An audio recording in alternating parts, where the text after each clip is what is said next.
할렐루야. 오늘은 창립자 주일, 맥주 감사주일이죠. 지난주 내내 장마로 비가 내렸습니다.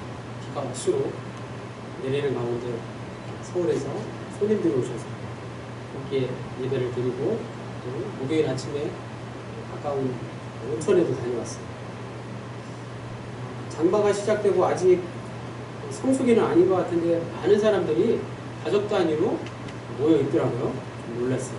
아마 인근에서 가까운 지역으로 많이들 휴가를 즐기고 오셨나 봐요. 우리 주위에 여름 휴가 시즌을 맞아 1년 농사를 거의 다 짓는 그런 분들이 계세요. 벌써 여름 피서 시즌이 시작되었나 봐요. 우리도 이제 무더위를 지혜롭게 슬기롭게 이길 수 있는 여름 휴가 계획들을 잘 세우시는 한편 내 주위에 여름 한철 휴가는 고사하고 오히려 더 땀 흘려 일해야 하는 그런 분들이 계시다는 것을 기억해 주시고 많은 관심 부탁드립니다. 오늘은 정말 너무 특별한 날이에요. 상반기 하나님의 은혜에 감사드리고 첫 열매, 구약에는 이거 첫 열매를 만물, 마에다가 디귿 받침을 써서 만물이라고 그렇게 부릅니다. 맥주 감사주일, 그리고 구세군의 창립자 윌리엄 부스와 캐서린 부스, 이 공동 창립자들의 그런 정신을 기리는 날입니다. 벌써 2022년 한 해의 후반기를 시작하는 첫 번째 주일을 맞이했습니다. 세월이 정말 빠르잖아요. 저는 이렇게 절기를 맞이할 때마다, 특별히 오늘처럼 두 가지 절기를 동시에 맞이할 때마다 그 절기의 의미를 기억하는 그런 시간을 한번 가져봅니다. 왜 우리는 이렇게 이런 절기를 해마다 지키는 것일까요? 가장 먼저 우리의 신분을 확인하는 것이죠. 우리는 그리스도인의 정체성을 절기를 통해서 확고히 할 수 있습니다. 이 시대에 초기 기독교 때와는 다르게 신앙생활을 한다고 예수를 믿는다고 죽임을 당하거나 순교를 당하거나 그런 일은 거의 없습니다.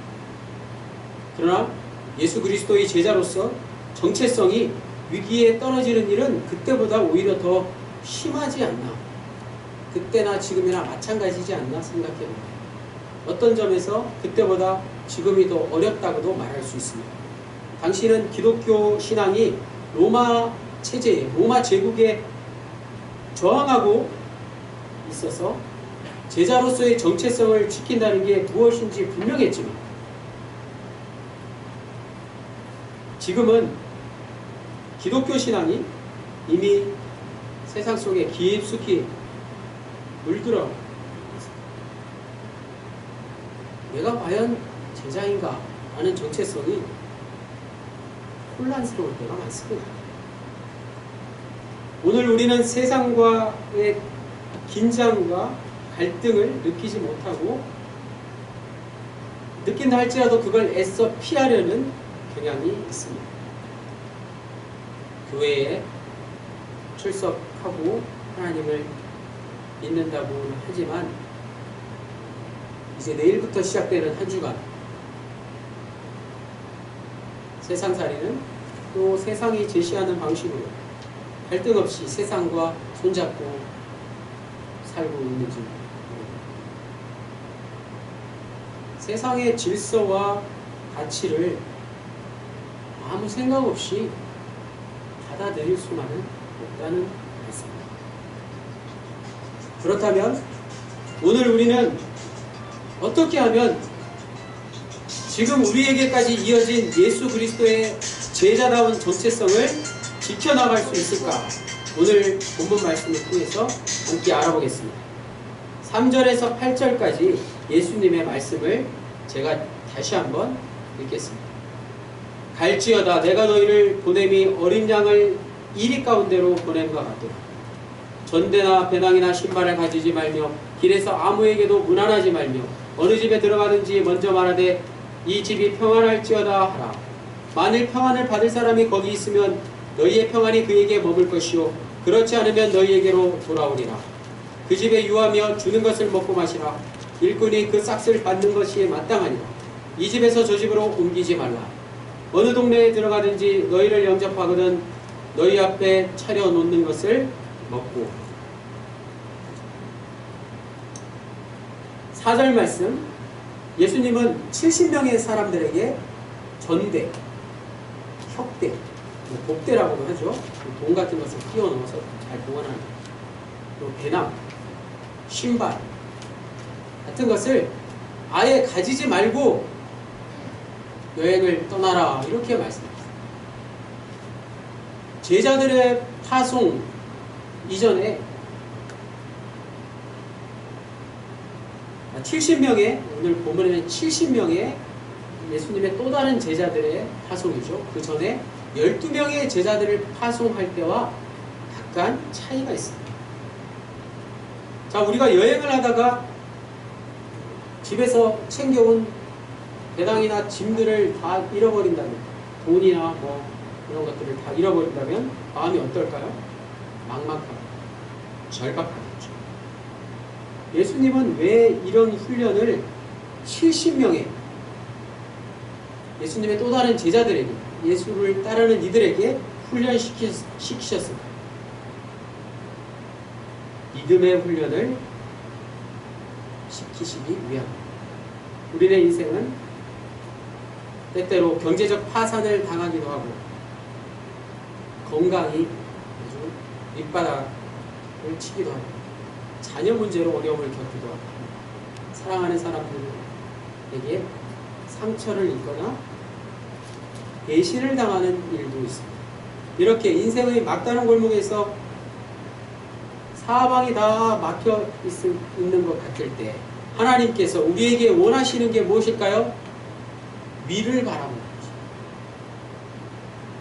출애굽기 14장 13절에 모세가 백성에게 이르되 너희는 두려워하지 말고 가만히 있어서 여호와께서 오늘 너희에게 행사하시는 구원을 보라. 구원을 보라. 이렇게 말씀하셨습니다. 내 힘과 모든 방법과 수단을 동원해봤지만 해결되지 않는 인생의 정말 어려운 문제들을 만났을 때 우리는 가만히 고개를 들고 하늘을 바라보면 됩니다. 하늘을 바라보면서 하나님의 도우심을 간절히 구하는 게 우리의 할 일입니다. 그때 하나님이 기도하는 일을 위해서 그리고 우리를 위해서 일하실 것입니다. 꼭 기억하십시오. 어려움 당했을 때 위를 바라보고 기도 드리십시오. 더 나아가서 4절 말씀은 본질적인 차원에서 훨씬 더 깊은 의미가 있습니다. 우리 그리스도인들은 오늘 말씀의 주제와 같은 것이죠. 제자라는 사실을 잊어서는 안 됩니다. 예수 그리스도의 제자된 신분을 결코 잊지 말아야 합니다. 제자는 스승의 말을 기억해야 합니다. 예수님의 제자는 예수님의 파송을 자신의 삶의 본질로 받아들이는 사람입니다. 이건 단순히 전도를 한다는 것만을 가리키는 게 아닙니다. 제자 파송은 하나님의 선물인 영생을, 생명을 살아내라는 명령입니다.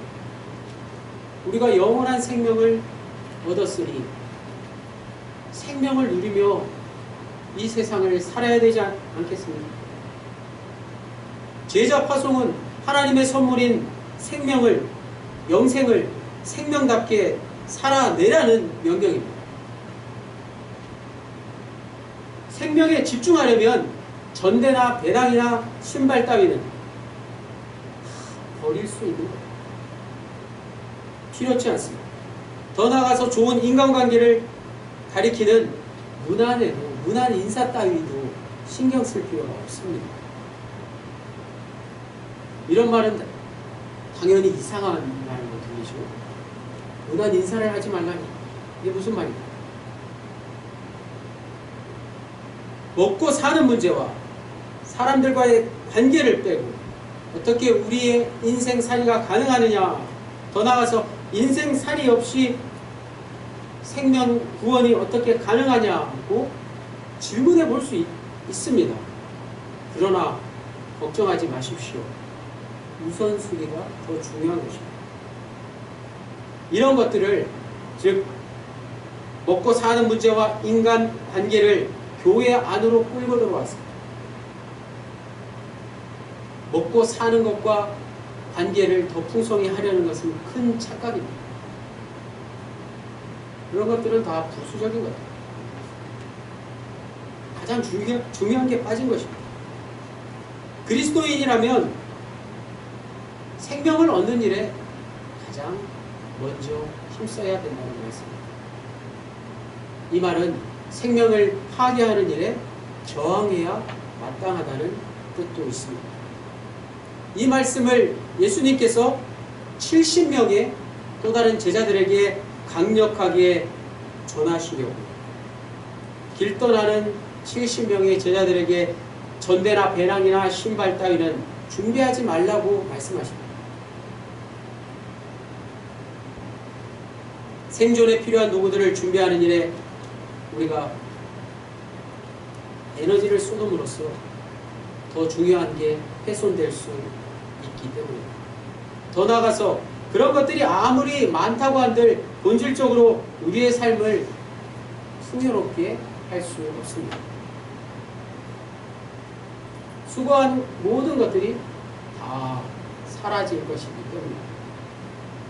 우리는 평생 전대와 배낭과 신발을 준비하다가 혹여나 삶이 무엇인지, 내가 어디로 가고 있는지,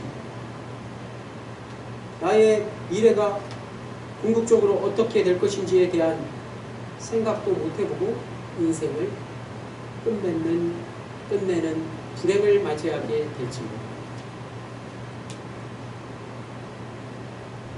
예수님에게 제자로 부름을 받았고, 제자는 하나님 나라를 선포하는 파송받은 자라는 사실을 똑똑히 기억할 때만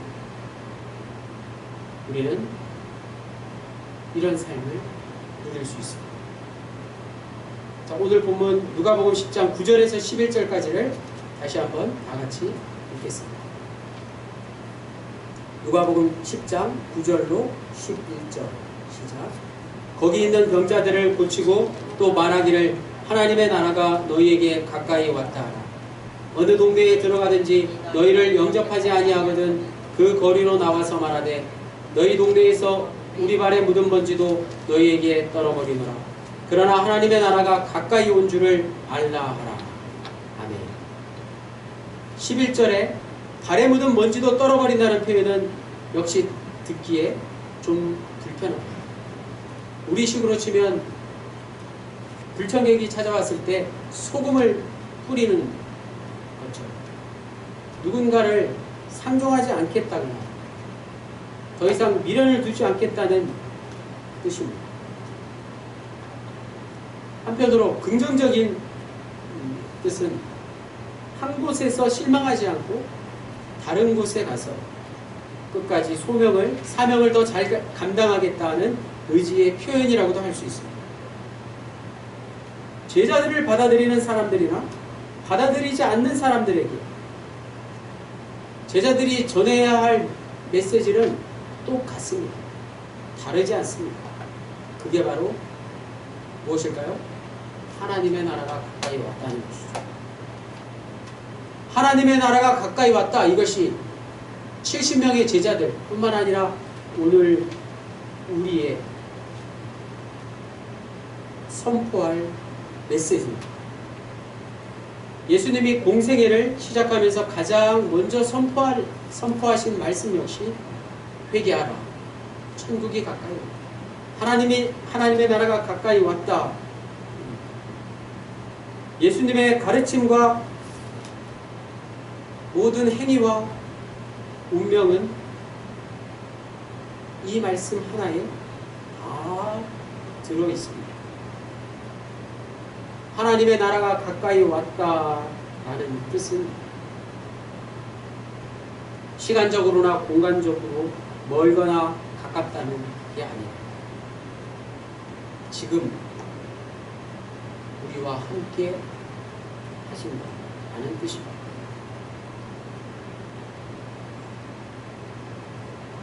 예수님의 어머니 마리아의 임신 사실을 전하는 천사 역시 마리아의 남편인 요셉에게 이사야 7장 14절을 인용해서 임마누엘이라는 말씀을 전했습니다. 우리가 잘 아는 임마누엘의 뜻은 하나님이 우리와 함께 하신다. 우리가 예수를 세상에 전한다는 말은 하나님이 우리와 함께 하신다는 사실을 전한다는 의미입니다.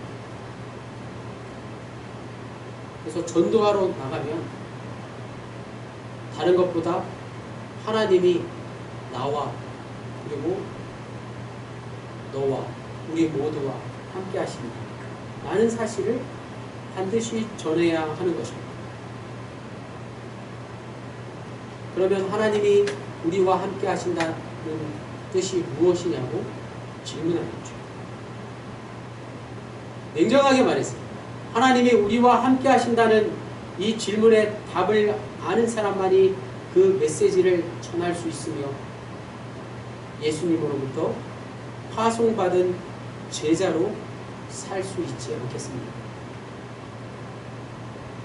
하나님이 우리와 함께 하신다라는 말씀의 의미를 오늘 이 시간 충분히 나누기를 원합니다.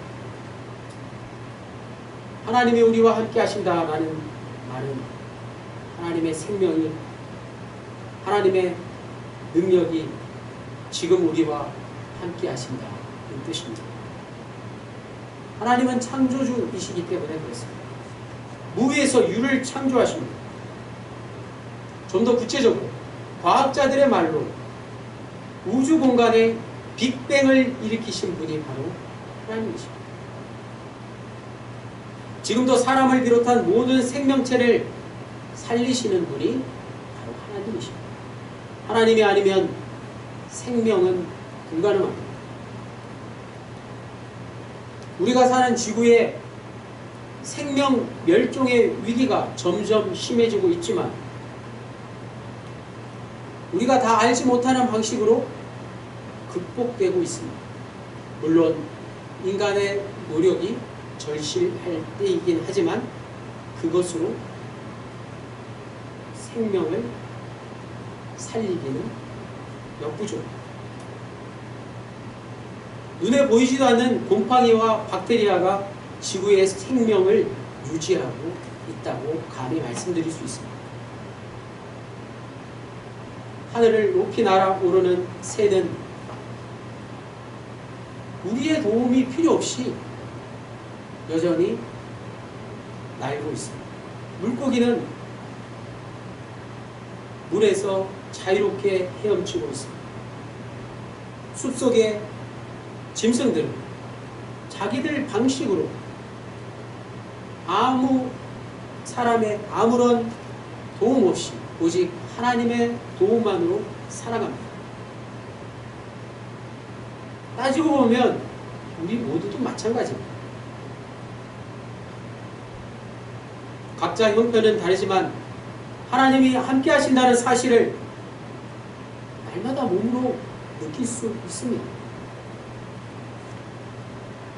거기에 좀 더 집중하는 삶의 태도가 바로 하나님의 나라가 가까이 왔다 라는 말씀에 충실한 삶입니다. 하나님이 우리와 함께 하신다 라는 사실을 받아들이기가 힘들다고 생각하는 그들도 있습니다. 왜냐하면 인생이 왜 이렇게 힘들고 일이 잘 안 풀리는지 하나님이 전혀 나를 도우시지 않는다는 생각이 들기 때문에 아프고 머리 아픈 해결할 수 없는 일들이 주위에서 일어나기 때문이죠. 세상은 하나님이 함께 하시는 것이 아니라 악한 영이 지배하는 것처럼 보입니다. 이런 상황에서도 하나님의 나라가 가까이 왔다고, 하나님이 우리와 함께 하신다고 당당히 선포할 수 있을까요? 이 세상의 악을 어떻게 하나님이 우리와 함께 하신다는 자칫 뜬구름 잡는 듯한 말로 물리칠 수 있느냐고 많은 사람들이 여전히 반문합니다. 물론 개인과 사회와 국가 차원에서 벌어지는 악의 현실을 믿음으로만 극복할 수 있는 것은 아닙니다. 예수님도 그런 악의 현실에 원하지 않는 방식으로 십자가 처형 당하지 않으셨습니까? 그렇기 때문에 우리는 하나님의 나라가 가까이 왔다고, 즉 하나님이 우리와 함께 하신다고 더 큰 소리로 당당히 외쳐야 합니다. 마치 저항하듯이 큰 소리로 외친다는 것은 소리를 지른다는 게 아니라 악의 현실에 저항한다는 게 더 중요한 의미입니다. 악에 저항하기 위해서 하나님이 함께 하신다는 사실을 먼저 깨달아야 합니다. 하나님이 함께 하신다는 말은 곧 하나님이 승리하신다는 뜻이라는 사실입니다. 저 십자가가 그것을 증명해 줍니다. 우리의 싸움은 진 게 아니라 승리한 싸움입니다. 지금 우리가 마주치고 있는 모든 영적인 싸움 역시 이미 승리가 담보된 싸움입니다. 예수 그리스도의 십자가와 부활이 그것을 오늘 우리에게 잘 말씀해주고 있습니다. 오늘 우리가 세상을 온전하게 선하게 창조하신 하나님의 승리를 잘 깨닫지 못하는 이유는 무엇 때문입니까? 하나님은 세상을 선하게 창조하셨지 않습니까? 우리를 선하게 창조하지 않으셨습니까? 그런데 우리는 종종 그것을 깨닫지 못하고 잊어버립니다. 구체적으로 우리가 참된 평화와 안식을 누리지 못하는 이유가 무엇인지를 곰곰이 생각해 보십시오. 그건 세상이 제시하는 기준과 세상이 제시하는 방식이 우리가 물들어 져 있기 때문이죠. 조금만 더 생각해 보면 세상이 제시하는 기준과 방식은 결코 절대적인 것이 될 수 없음에도 불구하고 우리는 여전히 의식을 하거나 의식을 하지 못하거나 그것을 절대적인 것냐 받아들이며 살아갈 때가 많습니다. 그것이 우리를 불안하게 만드는 것입니다. 그걸 또 악용하는 이들도 있습니다.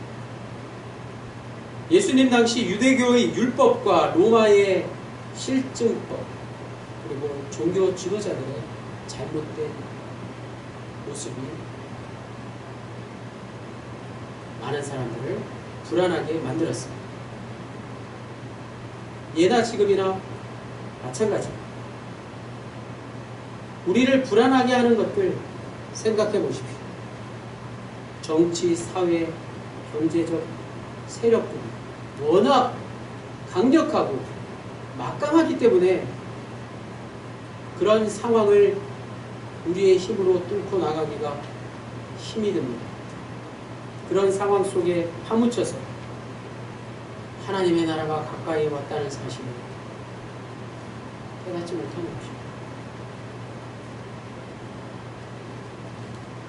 일기예보를 보니까 내일부터 또다시 비가 내리며 습한 날씨가 계속된다. 좀 더위가 일찍 찾아온 것 같아요. 무더운 여름, 1년에 한 차례 돌아오는 여름 피서 시즌을 계획할 때입니다. 그러나 우리에게는 더 중요한 계획이 필요합니다. 우리에게는 예수님의 제자 된 파송의 계절을 늘 준비해야 된다는 사실이죠. 나는 과연 예수 그리스도의 제자입니다. 예수님의 12제자뿐만 아니라 70명의 제자들에게 오늘 주님께서 말씀하신 것처럼 우리가 살고 있는 지금 현재가 분명 마지막 때라면 예수 그리스도의 제자다운 파송의 계절을 우리는 준비해야 할 것입니다. 늘 파송의 계절을 지내야 합니다. 내가 그리스도의 제자라면 마땅히 가야 할 곳이 어디겠습니까? 비행기를 타고 해외 선교를 가는 게 다가 아닙니다. 우리가 파송받은 곳이 어디입니까? 지구 반대편이나 세계 열방이 될 수도 있지만 그보다 더 중요한 곳이 있지 않습니까? 내 사랑하는 가족들이 있는 곳입니다. 또 사랑하는 가족들을 부양하기 위해서 내가 땀 흘려 일하는 직장이 바로 내가 파송받은 곳이 될 수 있습니다. 내가 하루 중에 가장 많은 시간을 보내는 이 지역사회, 합덕, 이 땅이 그리스도의 제자로서 내가 마땅히 섬겨야 할 파송지라는 사실. 우리는 파송의 계절을 늘 지내고 있습니다. 파송의 시즌을 늘 맞이하고 있습니다. 세상 사람들은 피서 시즌을 맞이하죠. 우리는 늘 파송의 계절, 파송의 시즌으로 분주해야 합니다. 예수 그리스도를 믿는 예수님의 제자들이기 때문에 그렇습니다. 제자는 파송받은 자입니다. 우리는 하나님의 나라가 가까이 왔다는 사실을 선포하라는 명령을 받고 이곳에 파송받았습니다. 파송받은 우리에게 가장 중요한 일은 하나님이 함께하지 않는다는 듯이 작동되는 이 세상의 악한 세력에 맞서 싸우는 것이죠. 저항하는 것입니다. 저항이라고 하면 굉장히 폭력적인 것, 거창한 것만 생각해요. 그렇지 않아요. 비가 온 후에 흙을 뚫고 올라오는 지렁이를 보십시오. 지렁이들의 꿈틀거리는 생명력이 바로 지구를 살리는 힘입니다. 지렁이는 아마 지구상에서 가장 가치 있는 생물일 것입니다. 자연순환 법칙에 기초를 둔 토양 생물인 지렁이는 흙 속에 있는 유기물과 기생물을 먹이로 하며 생존합니다. 썩어가는 작물의 뿌리나 잎사귀나 땅속에서 죽은 벌레나 여러가지 미생물들까지 먹이로 삼고 흙과 함께 섭취합니다. 놀랍게도 땅속과 땅 위를 부지런히 왔다 갔다 하기에 땅을 고르게 하고 척박하게 땅을 기름지게 하는 것이죠.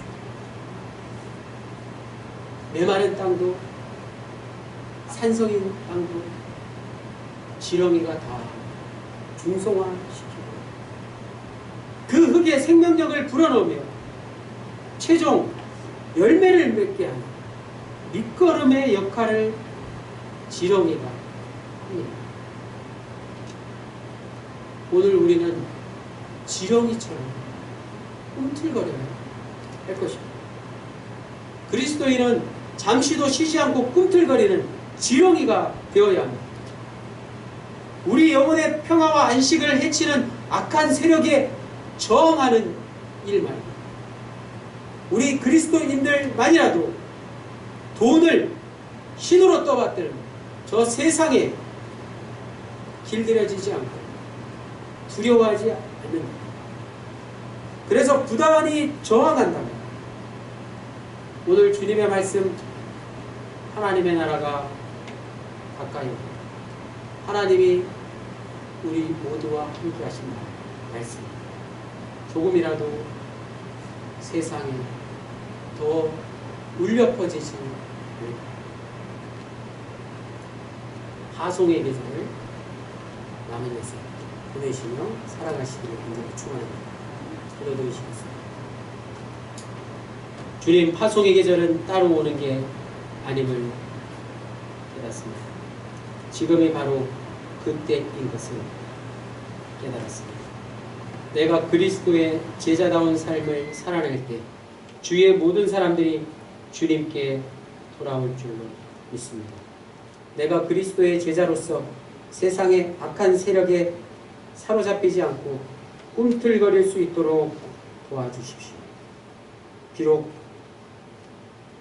연약하지만 영적인 힘을 부단히 길러서 생명 충만함으로 가장 가치 있는 인생을 살아가며 생명의 충만함을 누릴 수 있도록 축복해 주십시오.